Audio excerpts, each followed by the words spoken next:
We come now to chapter 9 of John Owen's The Mortification of Sin, titled Symptoms of a Particular Lust. And his points to accomplish in this chapter are: it is long-standing and deep-rooted.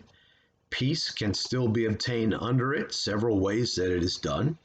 It is frequently successful in its seductions. The soul fights against it with arguments only. Take from the event of it. Let me repeat that. The soul fights against it with arguments only taken from the event of it. Next, it is probable that rehabilitation is at work. And lastly, it withstands dealings from God, the state of those in whom these lusts are found. So point 3, particular directions for dealing with a disturbing lust. Now that I have proposed some general rules, there are particular directions to guide the soul when it discovers a disturbing lust or compulsion. Some of these are preparatory and some contain the work itself. The following are the preparatory sort. The first direction: consider which dangerous symptoms accompany your lust. Examine your sin to see whether it has a deadly mark on it or not. If it has, extraordinary remedies are to be used. An ordinary course of mortification will not do it. You may ask, what are these dangerous marks and symptoms that you mean, the desperate accomplices of an indwelling lust? Let me name some of them. 1. The sin is long-standing and deep-rooted. By this I mean the sin has been with you a long time, corrupting your heart. If you have allowed it to continue in power and acceptance for some time without attempting to vigorously kill it and heal the wounds it caused you, then your disease of the soul is dangerous.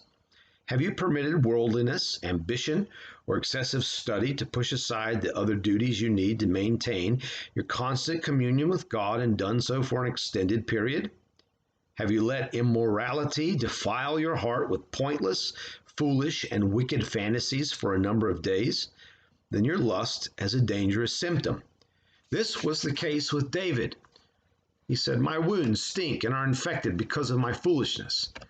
When a lust has remained in the heart for a long time, corrupting, festering, and infecting it, then it will put the soul in a sorry state. In these cases, an ordinary course of humiliation will not do the job. Whatever the lust may be, it will infect all the faculties of the soul. It will accustom your feelings to its presence and its values. It will become so familiar to the mind and conscience that neither one startles at it. They will become brazen, treating it like something they want. Indeed, it will often assert itself without any notice being taken at all. This seems to have been what happened with Joseph swearing by the life of Pharaoh. Unless some extraordinary course is taken, a person afflicted this way has no reason in the world to expect the outcome will be peace. First, how will he be able to distinguish between a long-term, unmortified lust and the control or sovereignty of sin, which cannot happen to a believer? And second, how can he promise himself that it will ever be any different or that his lust will stop tormenting and seducing him? This is especially true when the lust has been embedded and tolerated this way for so long and in such variety. It may be that the sin has alternated between leniency and torment. Those actions have been so extraordinary that the soul could not avoid taking notice. It may be that the lust has weathered many a storm and been unaffected by a myriad of sermons and Bible studies. Will it be easy to dislodge an inmate who claims squatter's rights? Lust is that kind of inmate if it has been allowed to remain unopposed. It will not be ejected easily. Old, neglected wounds are always dangerous and often fatal. Indwelling infections grow, inflamed, and stubborn when they are left unattended. If it is not killed daily, it will gather strength. Sin never dies on its own. Secondly, when the heart secretly pleads to approve and not oppose it. If the lust has remained without a vigorous gospel attempt to mortify it, we have another dangerous symptom of a deadly disease in the heart. There are several ways this is evidenced. 1. When troubling thoughts about a sin arise, instead of seeking to destroy the sin, A man searches his heart to see what evidence he can find of his own goodness. He overlooks the sin and lust so that he can feel good about himself. Now, gathering up the experiences of God, recalling them, collecting them, considering, trying, and enhancing them are all excellent things to do. It is a duty practiced by all the saints. It is commended in both the Old and New Testaments. This was what David did when he communed with his own heart and called to mind the former loving kindness of the Lord. This is the duty Paul sets us to practice. Examine yourselves to see whether you are in the faith. Prove yourselves. Do you not know yourselves that Christ is in you unless you are lost? Not only is recalling excellent in itself, but it improves when it is employed in its proper season, such as a time of trial or temptation, or when the heart is troubled by sin. This is a picture frame of silver to set off this golden apple, as Solomon might put it. But doing it to satisfy conscience, which cries out for quite another reason, is the desperate device of a heart in love with sin. When a man's conscience deals with him, when God rebukes him for the sin troubling his heart, he should be striving to get that sin pardoned in the blood of Christ and mortified by his Spirit. Instead, he tries to relieve his guilt by throwing off the yoke that God has put on his neck. His condition is very dangerous. His wound is barely curable. When the convicting preaching of our Savior stung their consciences, the Jews supported themselves, saying they were Abraham's children. Because of that, they felt accepted by God, and so they approved of their own reprehensible wickedness to their utter ruin. To some degree, this is a man blessing himself, saying that by one way or another he will have his peace, although he adds drunkenness to his thirst. In point of fact, this attitude reveals a love of sin, and it cheapens the peace and love of God. Such a man plainly shows that if he can just keep up hope of escaping the wrath to come, he is content to be unfruitful in the world. Any distance from God that is not final separation is fine with him. What is to be expected from such a heart? 2. This deceit is carried on by seeking grace and mercy for an unmortified sin, or for one that is not attempted to be mortified sincerely. This is the sign of a heart greatly entangled with the love of sin. A man's condition is sad when he has secret thoughts in his heart similar to those of Naaman concerning his worship in the house of Rimmon. In all other things I will walk with God, but in this one thing God be merciful to me. Resolving the issue by indulging in a sin with hopes of mercy seems to be altogether inconsistent with Christian sincerity. It is the badge of a hypocrite and turns the grace of God into wantonness. Yet I do not doubt that through the craft of Satan and their own remaining unbelief, the children of God may themselves sometimes be ensnared with this deceit of sin. That must be true, or Paul would never have cautioned them against it as he did. Shall we go on sinning so that the grace may abound, he asked. The flesh would have us believe that it should be indulged for the sake of grace.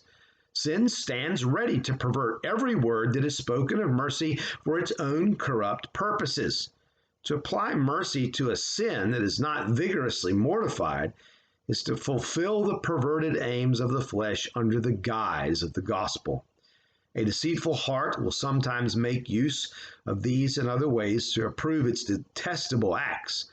When a man secretly cherishes the sin in his heart, even if he is not consumed by it, and if he would practice that sin except for his fear of the consequences, then he is at the door of death. If he excuses it without mortifying it, and without seeking pardon for it in the blood of Christ, then that man's wounds stink and are corrupt. He is at the door of death. He must quickly seek pardon for it. 3. There is frequent success in sin seduction. If the sin seduces the soul frequently, and it obtains the general consent of the will to do it, then we have another dangerous symptom. This is what I mean. When the sin gets the consent of the will with some delight, even though it is not actually committed, it has succeeded. A man may not be able to outwardly finish the sin, as James puts it, because of the circumstances. Yet, if the will to commit the sin was actually obtained, then I say it has succeeded. Now, if a lust is unable to get this far, it may be quite dangerous. The man is in a bad state, perhaps unregenerate. It depends on whether this consent is achieved by choice of will or by accident. In a way, an accident may still be chosen. If we are careless and negligent, where we are required to be careful and watchful, then that accident does not reduce the voluntary nature of what we do. Although men do not choose to be careless and negligent, if they choose a course of action that will make them so, then they choose the accident itself. Let us not think that the evil of men's hearts is less because they seem to be surprised into the consent they give to it. It is negligence in their duty to watch over their hearts that betrays them into that surprise. 4. When a man fights against his sin only with legalistic arguments. If a man opposes his sin only with arguments as to its consequences or punishment, it is a sign that sin has taken substantial possession of his will. There is an overflow of wickedness in his heart. A man whose only objection to the seduction of sin and lust in his heart is the fear of shame among men or hell from God would commit the sin if no shame or punishment were involved. How that would differ from living in the practice of sin, I do not know. Those who are Christ's act in obedience to gospel principles. To oppose the seduction of sin in their lives and lust in their hearts, they have the death of Christ, the love of God, the repulsive nature of sin, the preciousness of communion with God, and a deep-grounded abhorrence of sin as sin. Joseph did so. He said, "How shall I do this great evil and sin against the Lord, my good and gracious God?" And Paul writes, "The love of Christ constrains us. Having received these promises, let us cleanse ourselves from all pollution of the flesh and spirit."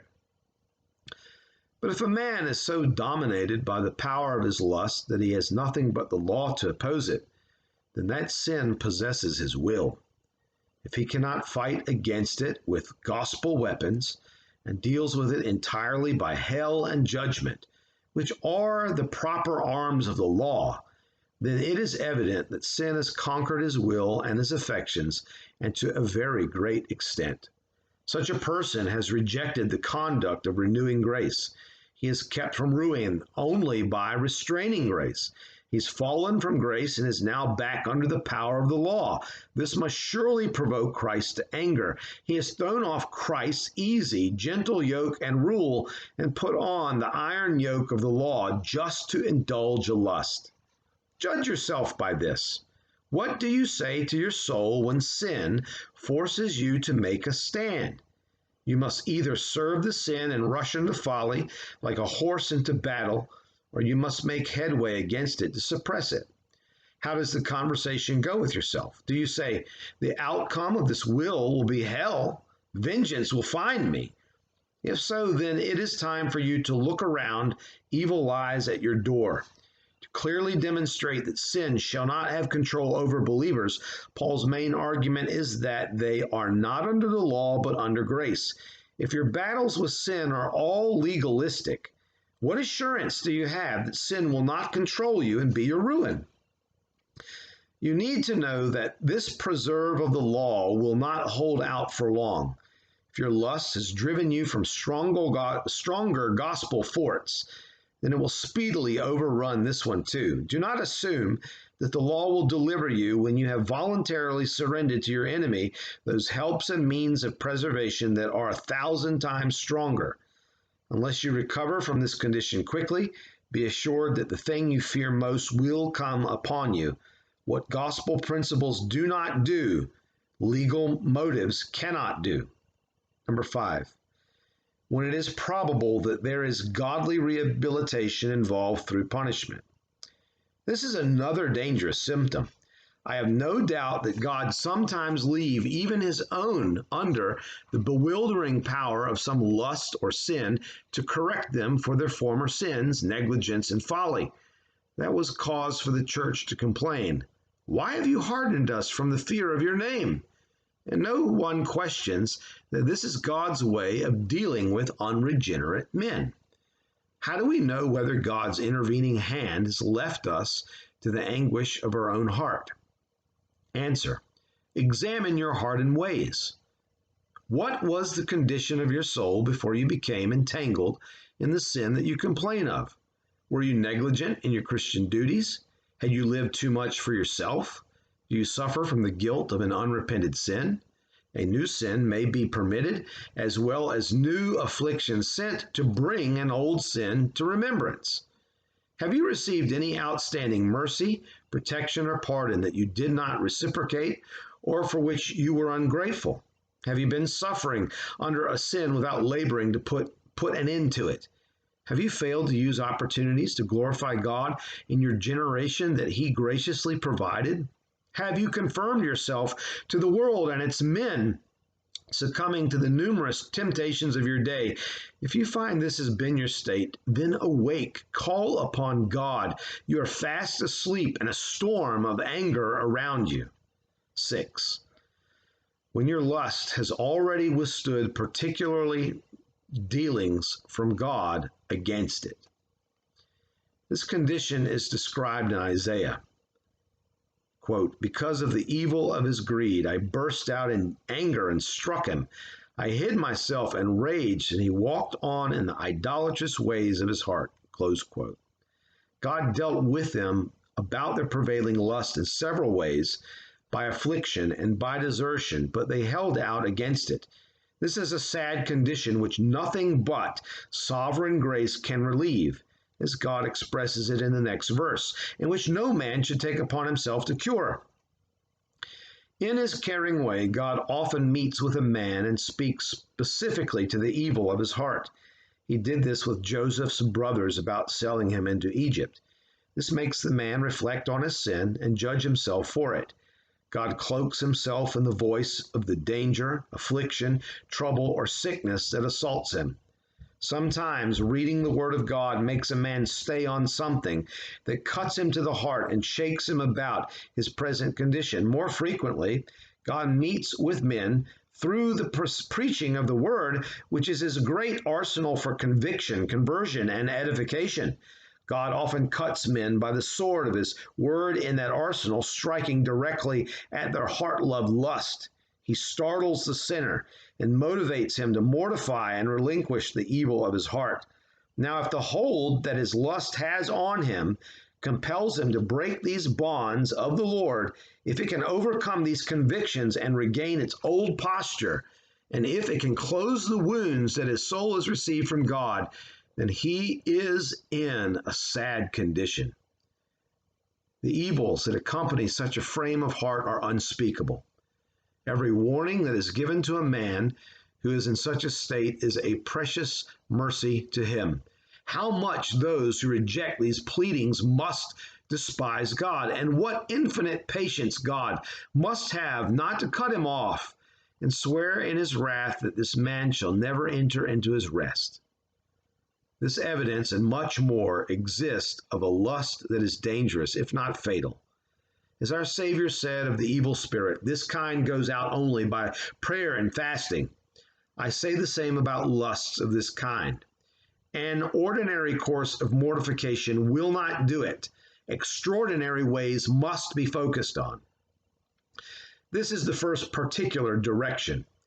Consider whether the lust or sin you are contending with is accompanied by any of the dangerous symptoms listed above. Before I continue, let me give you one caution, for fear someone might be misled by what has been said. Although the things mentioned above may happen to true believers, just because someone encounters them, it does not mean he is a true believer. These are the evils that believers may fall into and be ensnared with, not the things that constitute a believer. A man may as well conclude that because David fell into adultery, and he is an adulterer himself, that he is a believer. It is like this argument. A wise man may be sick and wounded and do some foolish things. Therefore, everyone who is sick and wounded and does foolish things is a wise man. It does not follow. The 7th chapter of Romans contains the description of a regenerate man, a believer. If you need evidence of being a believer, it must come from the things that constitute a believer. Someone who evidences these things in himself and yet is plagued by sin may safely conclude that if I am a believer, I am a most miserable one.